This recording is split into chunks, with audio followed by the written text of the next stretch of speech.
Hey, all my Crimsonites, and welcome to the Crimson Cure channel, where we embrace our femininity, increase our womanly value, and celebrate our brothers. So join me on our feminine journey to learn, heal, and grow.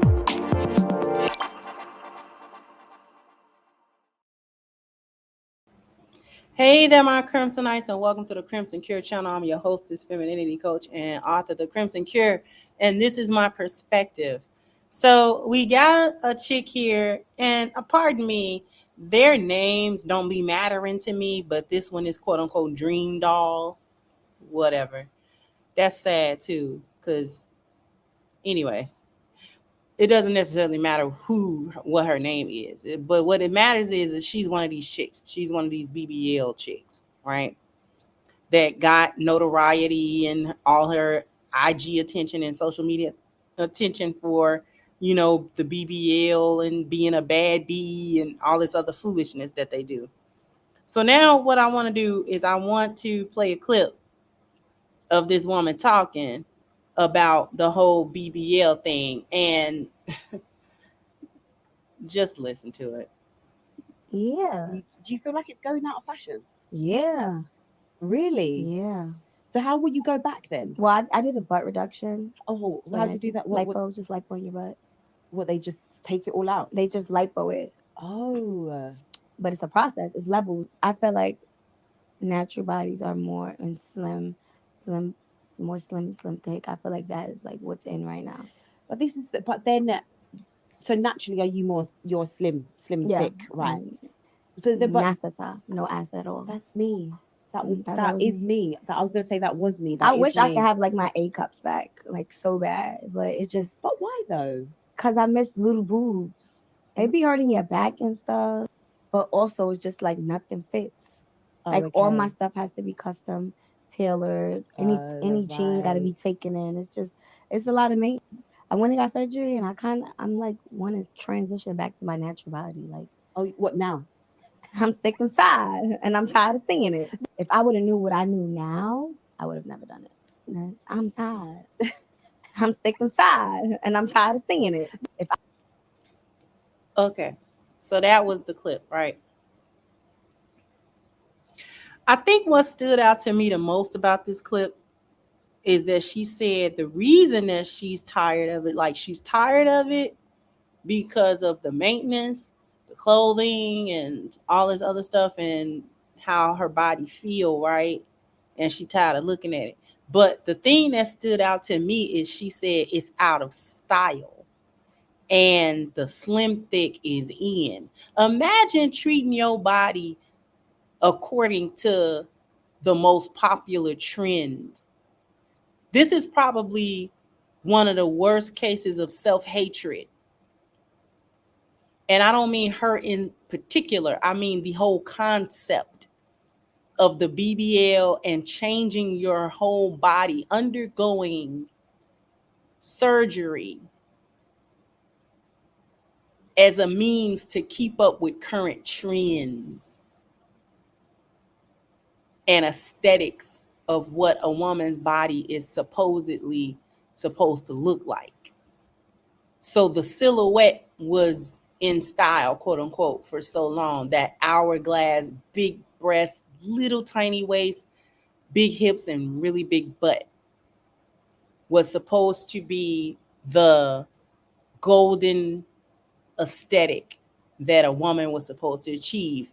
And if she didn't have that, if she didn't have a big butt, if she didn't have that super exaggerated hourglass shape, then she wasn't worth attention. She wasn't worth paying attention to. She wasn't a bad bee. See, when women said, hey, this little BBL stuff y'all got going on, I don't know what y'all doing, but this is not the way to treat y'all bodies. A lot of them chicks that call themselves bad bees and all that was just saying that the women who remain natural was basic bees and broke bees, and y'all just mad because y'all either don't got the money y'all self or y'all don't have a man that would sponsor the money to get the BBL done so that you can be a bad bee like us. And y'all are just jealous because we're able to with this body, we're able to get into the same room as these rappers and entertainers and these ballers and all this other kind of stuff, and any man that they thought had, enough money or whatever. We're able to get into and around these men, and we are able to have these men to entertain our presence. And in doing so, we'll be able to get a bag off of these guys, whether we become a baby mama to them, or we just stick around and kind of be their plaything for a little while. And they fund our lifestyles and all of this sort of thing. So it became a whole thing, a whole lifestyle surrounding the BBL. The BBL was the gateway to being a bad B and being flued out and getting some guy to spend a couple racks on you because you look so good with your BBL. So women who were content enough with their bodies not to undergo an objectively dangerous procedure for no reason, and we're saying, I'd rather just deal with my own body. Of course there are imperfections in that, but hey, it is what it is. I don't have that shape, or I may not have the BBL shape or whatever, but I got a nice shape. Like, my body is nice. It's slim, it's in shape. And maybe I don't got the biggest butt, and maybe I don't got the biggest boobs, but at the same time, like, I work hard on my body, and like, I look good like this, right? The women who were saying, hey, we don't have to do that, was called all kinds of names, right? All kinds of names by these chicks. Hey, you basic because you're not, leveling up, quote unquote. So I thought it was disturbing and very interesting that she didn't regret the BBL because she came to some epiphany about appreciating her own body. She just realizes that the BBL run is at its end, and so it's no longer worth the maintenance of having to deal with it. So like, it's run its course already. People are sick of it. Even the guys are tired of it. It's starting to get a real bad reputation now. The women who have it, they're not being perceived the same way as they were a couple of years ago. So, it's like, oh, time to jump on the next trend, and the BBLs are played out. So I might as well go and get it removed. I just find that to be interesting, that what are you going to do with your body if the trend becomes something else, and you got to go under the knife to achieve it because it's not something that you can naturally achieve? What happens when the trends change to some other part of your body got to be exaggeratedly big, cartoonishly big, in order to be deemed a bad B, or in order to be deemed, sexy or whatever? What happens then? What happens? What are you gonna do? You gonna follow it? Like, you gonna do it? That's just crazy to me, the mindset. It also speaks to, this is why these women, men of a certain mindset, even when they got the money, don't really pay attention to these BBL chicks, because the mindset that they have, you don't care about yourself. Like, you don't care about the ramifications of the decisions that you're making with your health.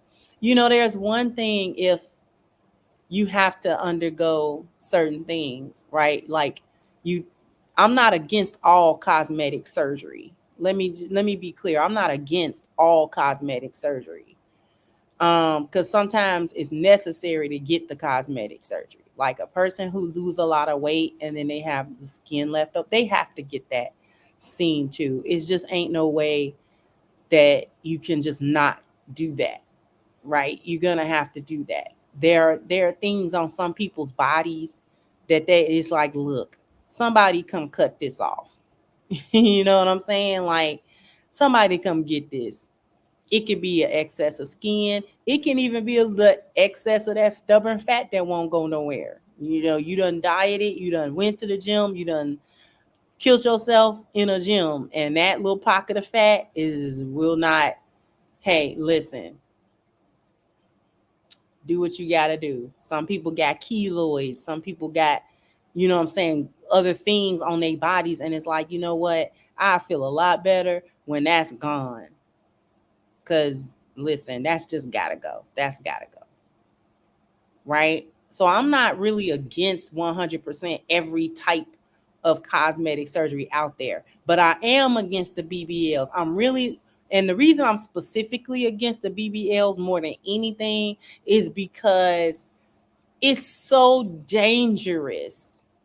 Not only is it unnecessary, it's so incredibly dangerous. And also, for the most part, most people, I mean, genetics play a role, right? Because everybody ain't gonna have a big booty. I don't care what you do in the gym, right? But you will get some kind of little booty, right? So it may not be the BBL booty, because like I said, genetics play a role in that too. Some people just got a big booty and that's just it. And some people got to work on that little booty, right? Because they don't have naturally, they just ain't gonna have just a big booty. But if you get in the gym and you do something with your glutes, they gonna do something. They gonna react some kind of way, right? So you may not be able to go from a pancake to a BBL, but you could go from a pancake to a little muffin. You see what I'm saying? So, you know, that's basically what I got from that. Anyway, so jump down in the comment section. Let me know what you think. Like, share, subscribe to the channel if you have not. Once again, I'm your hostess, The Crimson Cure, and this was my perspective. Bye-bye, Crimsonites.